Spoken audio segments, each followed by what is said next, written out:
Assalomu alaykum. Efirda TV patrul ko'rsatuvining navbatdagi soni. Bugungi ko'rsatuvimizda ham viloyat hududida harakat xavfsizligini ta'minlash, turli darajadagi yo'l transport hodisalarining oldini olish borasida olib borilayotgan ishlar va profilaktik tadbirlarga to'xtalamiz. Demak, bugungi ko'rsatuvimizda 2020-yilning 1-yanvaridan boshlab respublikamizda yo'l patrul xizmati inspektorlari body kameralar bilan faoliyat ko'rsata boshladi. Viloyatimiz misolida ushbu yangilik tafsilotlari yo'l harakati qoidalari profilaktikasi doimiy e'tiborda. Joylarda o'tkazilayotgan tadbirlar haqida. Temir yo'l kesishmalarida harakatlanish qoidalari. Nimalarni esdan chiqarmaslik lozim? Viloyat hududida sodir etilgan yo'l transport hodisalari tafsiloti. Yo'l harakati xavfsizligi xizmati xodimlari body kameralar bilan ish boshladi. Ushbu uzoq kutilgan yangilikning amaliyotga tatbiq etilishi ko'pchilikning e'tiborida bo'lib turgani bejiz emas. Zero bu hodisa respublikamizning ichki ishlar tizimidagi ayrim yo'nalishlarda ishni yangicha va zamonaviy uslubda tashkil etish davrini boshlab bergani bilan ham ahamiyatlidir. O'zbekiston Respublikasi Prezidentining jamoat xavfsizligini ta'minlash samaradorligini oshirish bo'yicha qo'shimcha chora-tadbirlar to'g'risidagi 2018-yil 24-dekabrdagi 4075-sonli qaroriga asosan ichki ishlar organlarining yo'l patrul bo'linmalari, patrul post xizmati xodimlari mobil video kameralar bilan ta'minlanib, 2019-yil 1-iyul kunidan barcha yo'l patrul xizmati xodimlari mobil kameralar bilan xizmat olib borishi belgilangan edi. Ayrim sabablarga ko'ra ushbu qaror ijrosi 2020-yilning 1-yanvar kunigacha uzaytirildi. Butun respublikamizda bo'lgani kabi Xorazm viloyati ichki ishlar boshqarmasi yo'l harakati xavfsizligi boshqarmasi xodimlari uchun yangi yilning ilk kunidanoq bu qaror kuchga kirdi. Ungacha viloyatimizda body kameralar olib kelinib, yo'l harakati xavfsizligi xizmati xodimlariga tarqatildi. Uning ishlash tartibi va foydalanish qoidalari Ichki ishlar vazirligining mutaxassislari tomonidan o'tkazilgan o'quv mashg'ulotlarida batafsil tushuntirib o'tildi.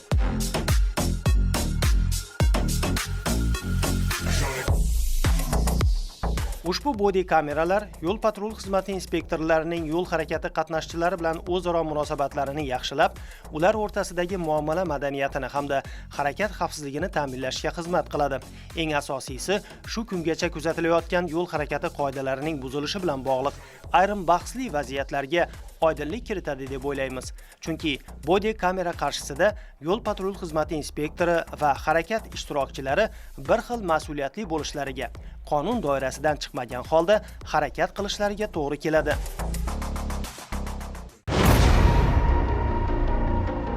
Ma'lumki, mamlakatimizda har haftaning juma kuni yo'l harakati xavfsizligi targ'iboti kuni sifatida belgilangan. Ushbu muhim tadbir doirasida viloyat ichki ishlar boshqarmasi, yo'l harakati xavfsizligi boshqarmasi tomonidan joylarda profilaktik uchrashuvlar tashkil etilmoqda.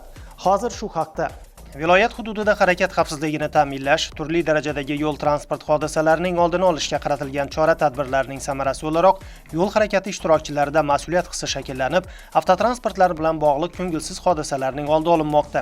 Bunda joylarda tashkil etilayotgan targ'ibot tadbirlari muhim ahamiyat kasb etadi. Xiva tuman hokimligida mutasaddi rahbarlar, mahalla fuqarolar yig'inlari raislari, o'quv muassasalari direktorlari ishtirokida o'tkazilgan uchrashuvda shu jihatlar yana bir bora e'tirof etildi. Yo'l harakati xavfsizligi targ'iboti kuni munosabati bilan tashkil etilayotgan bunday tadbirlarning maqsad vazifalari fuqarolarning yo'l qoidalari bo'yicha bilim ko'nikmalarini mustahkamlash, avvalo har bir ishtirokchi zimmasiga ham muayyan vazifalar yuklash alohida ta'kidlandi. Tadbir qatnashchilari e'tiboriga viloyat hududida sodir etilayotgan yo'l transport hodisalarining tahlili va kelib chiqish sabablariga bag'ishlangan videorolik havola etildi. Hazorasp tumanidagi yoshlar markazida o'tkazilgan tadbir ham qatnashchilarning katta qiziqishiga sabab bo'ldi. Uchrashuvda tumanda harakat xavfsizligini ta'minlashga qaratilayotgan e'tibor, bu yo'nalishda olib borilayotgan chora-tadbirlar ta'kidlanib, ayrim qoidabuzarliklar tahlil qilindi. Mahallalar, o'quv muassasalari va idora tashkilotlarida yo'l harakati qoidalari targ'ibotini yanada kuchaytirish lozimligi, aholining harakat ishtirokchisi sifatidagi burch va majburiyatlarini muntazam ravishda eslatib turish maqsadga muvofiq ekanligi ta'kidlandi. Fuqarolar mavzu yuzasidan bir qator savol, takliflar bilan murojaat qilib, atroflicha javob oldilar. Targ'ibot tadbirlari haqida gap ketar ekan, etilayotgan har qanday tartib qoidalar insonga bolalik chog'idan singdirib borilsa, yaxshi samara berishini alohida ta'kidlash lozim. Shuni inobatga olgan holda mavjud o'quv muassasalari, xususan umumiy o'rta ta'lim maktablarida o'tkazilayotgan profilaktik tadbirlar muhim ahamiyatga ega. Urganch shahridagi 1-son umumiy o'rta ta'lim maktabi boshlang'ich sinf o'quvchilari bilan o'tkazilgan uchrashuv ham o'quvchilarning yo'l harakati qoidalari yuzasidan olgan bilimlarini yanada mustahkamlashga xizmat qilgan bo'lsa ajab emas. Unda mutaxassislar o'quvchilar bilan o'zaro muloqot asnosida yo'l qoidalari, svetofor talablari, yo'l belgilarining vazifalari va ahamiyati xususida qimmatli ma'lumotlarni yetkazdilar. Bolajonlar yo'l harakati qoidalari borasidagi bilimlarini namoyish etishga harakat qildilar. Bunday tadbirlar viloyatimizning barcha umumiy o'rta ta'lim maktablarini qamrab olgan holda tashkil etilayotganligini alohida ta'kidlash lozim. Shuningdek, viloyatimizda yo'lga qo'yilgan turli chora-tadbirlar doirasida yo'l harakati targ'ibotining bir qator samarali usullaridan foydalanilayotganligiga e'tiboringizni qaratmoqchimiz. Xususan, O'zbekiston Respublikasi Vazirlar Mahkamasining 2018-yil 30-avgust kungi yo'l harakati xavfsizligi kunini o'tkazish va yo'l transport hodisalari profilaktikasining samaradorligini oshirish chora-tadbirlari to'g'risidagi qaroriga asosan bir qator manfaatdor idora tashkilotlar bilan hamkorlikda har oyning 3-juma kuni avtomobilsiz kun aksiyasi o'tkazilmoqda. Joylarda o'tkazilayotgan ma'naviy ma'rifiy uchrashuvlar avtomobilsiz kun aksiyasining mazmun mohiyatini ochib berishi, uning ekologik holatini yaxshilashga, atmosfera havosini muhofaza qilishga chorlovchi, shu jumladan transport vositalarisiz harakatlanish mumkinligi va zarurligini namoyish qilishi, aholi o'rtasida sog'lom turmush tarzini shakllantirishga qaratilganligi bilan ahamiyatlidir. Bundan tashqari, avtomobil yo'llarida juma yo'l harakati xavfsizligi targ'iboti kunining mazmun mohiyatini ifodalovchi bannerlar o'rnatilganligi, maktab oldida maktab yozuvlarining joriy etilganligi, turli vizual ta'sir choralari, buklet va plakatlar chop etilayotganligini ham alohida qayd etish lozim. Profilaktik tadbirlar davom etadi. Transportlar oqimi kun sayin ko'payib borayotgan ayni kunlarda yo'l harakati qoidalari targ'iboti eng e'tiborli masalalardan biri bo'lib qolmoqda. Mamlakatimizda har haftaning juma kuni shu yo'nalishdagi tadbirlarga bag'ishlanish ham bejiz emas. Ulardan navbatdagisi mudofaaga ko'maklashuvchi Vatanparvar tashkiloti Urganch shahar kengashi bilan hamkorlikda tashkil etildi. Unda tashkilotning transport vositalaridan iborat targ'ibot avtokarvoni tuzilib, Urganch shahri bo'ylab ko'rgazmali yurish o'tkazildi. Yurish davomida yo'l harakati qoidalariga rioya qilmaslikning salbiy oqibatlari avtohalokatlarda zararlangan avtotransport vositalari ko'rgazmasi orqali namoyish etib borildi. Targ'ibot avtokarvoni idora tashkilotlar, o'quv muassasalari va mahallalarda bo'lib, aholi bilan uchrashuvlar o'tkazildi. Ularda harakat xavfsizligini ta'minlashda har bir ishtirokchining o'rni, yo'l qoidalarining roli yana bir bora ta'kidlandi. Tadbir ta'sirchanligini oshirish maqsadida maxsus jihozlangan targ'ibot avtobusi jalb etildi. Urganch shahri va Xonqa tumani bo'ylab harakatlangan ushbu avtokarvon harakat ishtirokchilarini hushyorlikka va mas'uliyatli bo'lishga chaqirdi.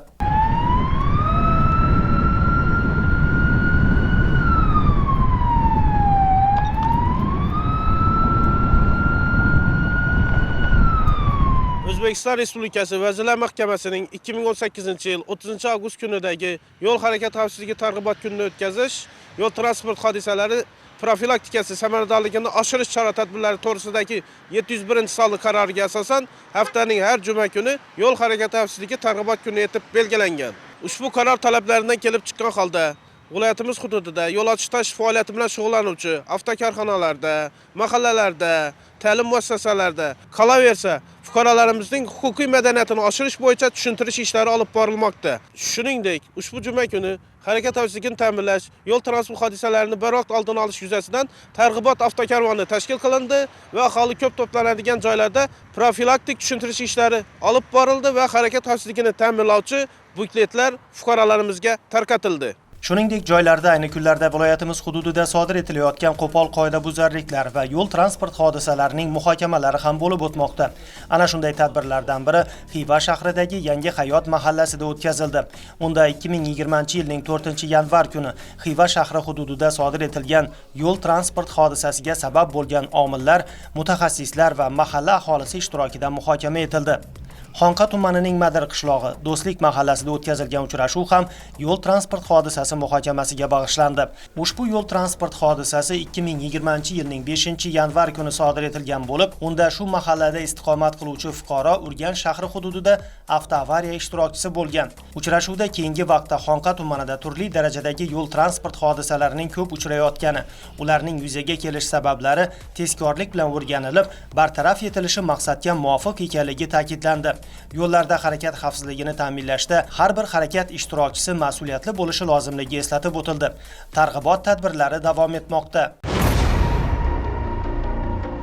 Qayd etish joizki, mamlakatimiz iqtisodiyoti tarmoqlarini rivojlantirishda va aholiga sifatli transport xizmati ko'rsatishda muhim o'ringa ega bo'lgan temir yo'l transporti ham mazkur yo'nalishda alohida e'tiborni talab qiladigan tarmoqlardan biri hisoblanadi. Ma'lumot o'rnida aytib o'tish joizki, o'tgan 2019-yilda respublikamiz bo'yicha temir yo'l bilan bog'liq 60 ta ko'ngilsiz holat qayd qilindi.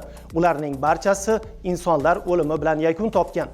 Shunday holatlarning oldini olish maqsadida Xorazm viloyati Ichki ishlar boshqarmasi, transportda xavfsizlikni ta'minlash boshqarmasi xodimlari, yo'l harakati xavfsizligi boshqarmasi xodimlari bilan hamkorlikda viloyatimiz hududida bir qator tadbirlar o'tkazmoqdalar. Yo'l harakati qoidalarida avtotransport vositalarining temir yo'l kesishmalarida harakatlanishini tartibga soluvchi alohida bandlar kiritilgan. Unga ko'ra, temir yo'l kesishmasiga yaqinlashib kelayotgan avtomobil haydovchisi tegishli yo'l belgilari orqali oldinda temir yo'l kesishmasi borligini payqashi va alohida ehtiyotkorlik bilan harakat qilishi lozim.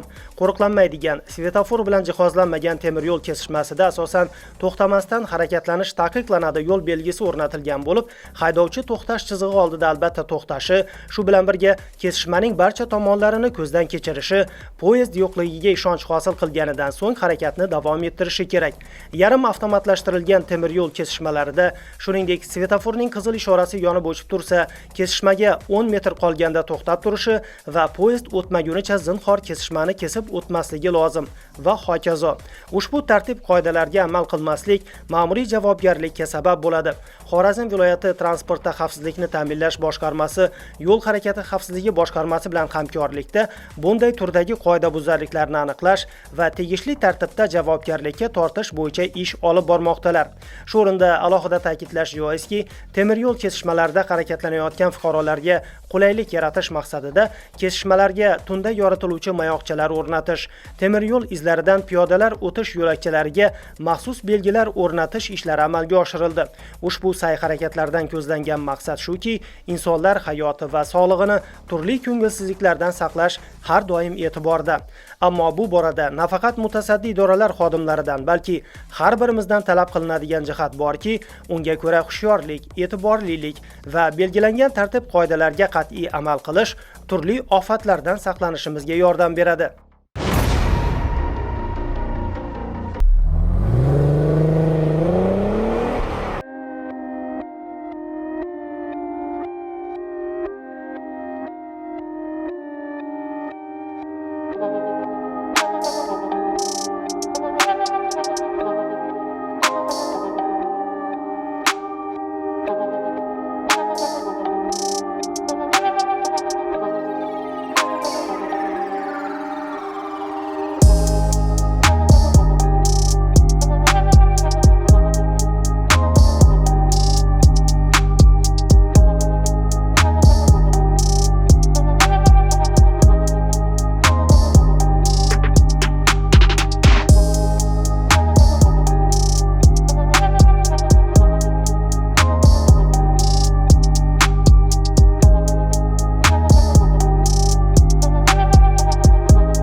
E'tiborsizlik va mas'uliyatsizlik oqibatida bir nechta yo'l transport hodisalari sodir etildi.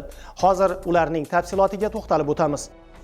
2020 yilning 5-yanvar kuni soat 12:20 larda Urganch shahridagi Xonqa ko'chasi va Abulg'ozi Bahodirxon ko'chalari kesishgan chorrahada Xonqa tumani Madir qishlog'ida yashovchi 1986-yilda tug'ilgan Hazorasp tumanidagi mas'uliyati cheklangan jamiyatlardan birida haydovchi bo'lib ishlayotgan fuqaro Isuzu rusumli transport vositasini Xonqa ko'chasidan Abulg'ozi Bahodirxon ko'chasi tomonga boshqarib borayotib, o'ziga nisbatan qarama-qarshi yo'nalishda harakatlanib kelayotgan Urganch shahar Ashxobod ko'chasida yashovchi 1980-yilda tug'ilgan fuqaro boshqaruvidagi Cobalt avtomashinasi bilan o'zaro to'qnashib, yo'l transport hodisasi sodir qilgan. Natijada Cobalt haydovchisi tan jarohatlari olib shifoxonaga yotqizilgan. 2020-yilning 11-yanvar kuni Urganch tumani Jayxun ko'chasi 4R162 avtomobil yo'lining 7-kilometrida Urganch shahar Navruz ko'chasida yashovchi 1997-yilda tug'ilgan fuqaro birovning nomida bo'lgan Matiz avtomashinasini boshqarib borayotib, yo'lning belgilanmagan joyidan kesib o'tayotgan 74 yashar fuqaroni urib yuborgan. Natijada piyoda bosh qismidan og'ir tan jarohati olib, tuman shifoxonasida vafot etgan. Hozirda sodir etilgan yo'l transport hodisalari yuzasidan tergov surishtiruv ishlari olib borilmoqda.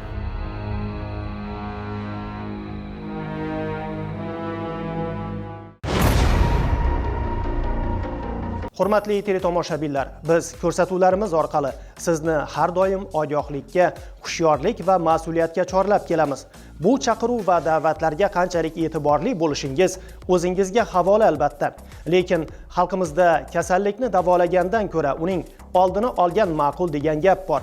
Yo'l harakati qoidalari ham aynan sizning va tevarak atrofdagilaringizning hayotini izdan chiqaruvchi, umrlarga qutqu soluvchi ko'plab baxtsizliklardan saqlanishingizga yordam beradi. Buni unutmang. Hozircha xayr, salomat bo'ling.